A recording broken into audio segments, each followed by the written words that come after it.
Hello, everyone. Welcome to Team 2's case study presentation. Today we'll be covering Cisco Systems Incorporated, implementing ERP. I am Patrick Chin. I'm Aaron Nam. I am Timothy Bowie. I am Michael Halamario. I'm Dinesh Kimire.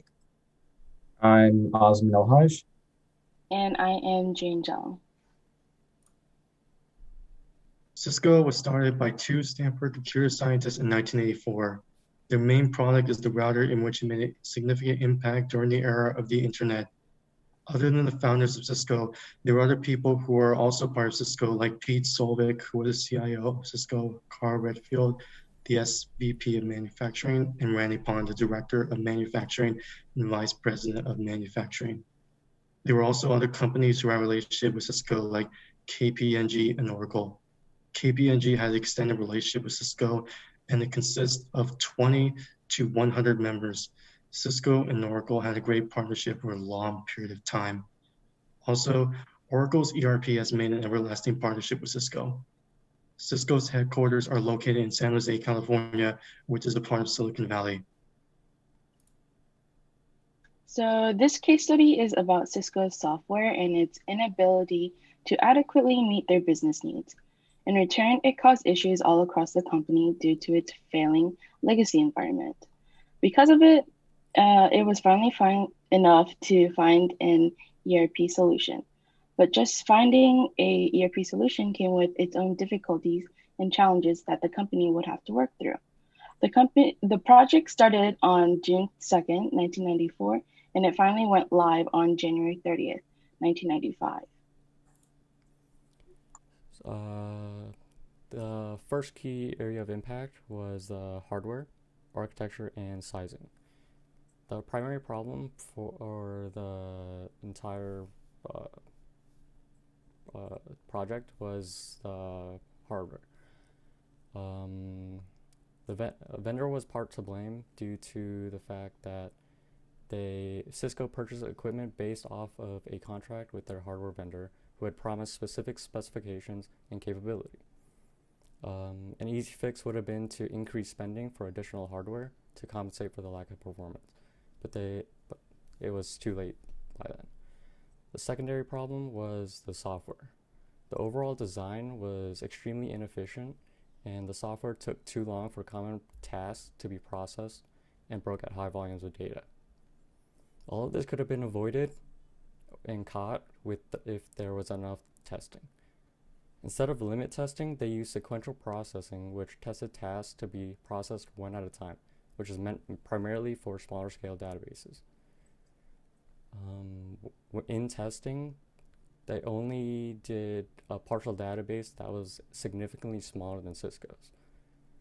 With the hardware overloaded and bottleneck even further with the inefficient software, this caused daily system shutdowns and business performance to plummet.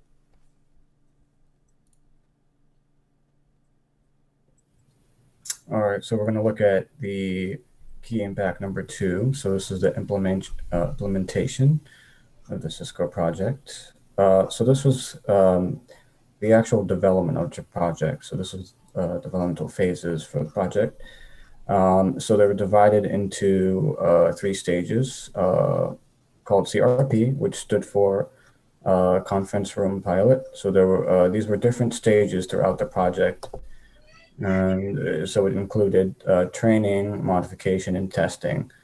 So we'll start with CRP 0, which was the training and getting everyone up to speed with the requirements of the project.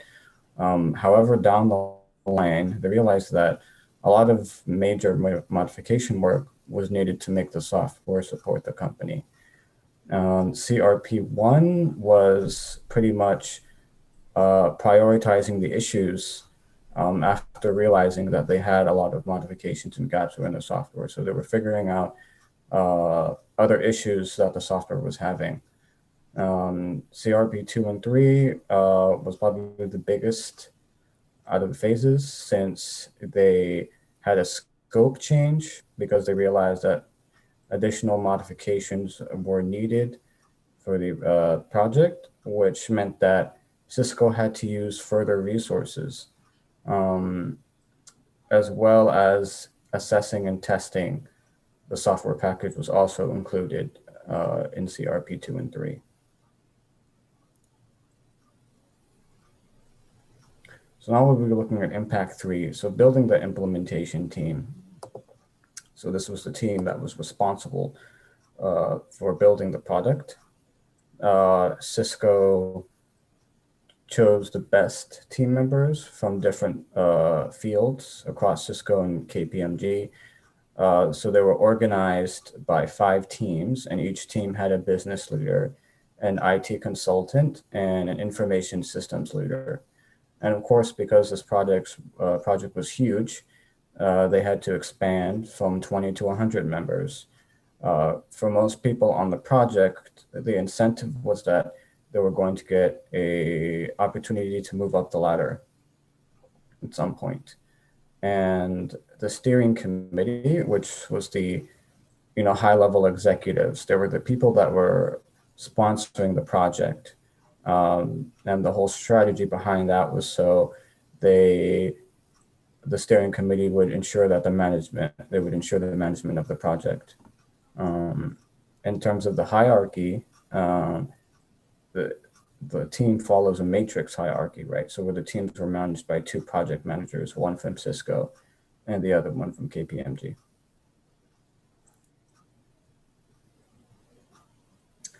Here is a diagram from the case study, which outlines how the organizational structure of the ERP. So we'll see here that for the teams, they also call them tracks as well. So there are 5 tracks here, and each of these tracks has a Cisco information leader, a business leader, and an IT consultant. So these teams report to the project management office that involve the 2 project managers. And the project managers report to the high-level executives that are governing the project. So you can see it follows that outline criteria.